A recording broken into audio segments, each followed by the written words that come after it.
সেই বাবস্তি রুম থেকে এসে বেরিয়েই পড়িল আর মেয়ারে ডাকতেছে, দেখতে পাচ্ছেন। আমাদের কার্যকলাপ কাজ শুরু হয়েছে। আজকে আমাদের মাঝে আমরা বিশাল আকৃতির ছোট কটা তেলাপিয়া মাছ ধরে এনেছি। এই সেই বাবস্তির কার্যকলাপ শুরু হয়ে গেছে। কত সুন্দর তেলাপিয়া মাছ। আমরা অনেক আগে এনেছি মাছগুলো, অবশ্যই সাদা সাদা হয়ে গেছে। আমাদের বাবস্তির সময়ের অভাবে কাটা বাড়তেছি না। কিছু বলবে? বাবস্তির মনটা খারাপ, দেখতে পাচ্ছেন। ওয়াও ওয়াও ওয়াও ওয়াও,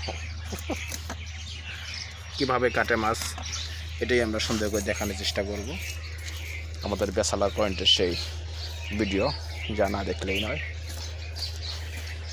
আমাদের ভিডিও যদি আপনাদের ভালো লাগে অবশ্যই লাইক কমেন্ট শেয়ার দিবেন। চ্যানেলটা অবশ্যই সাবস্ক্রাইব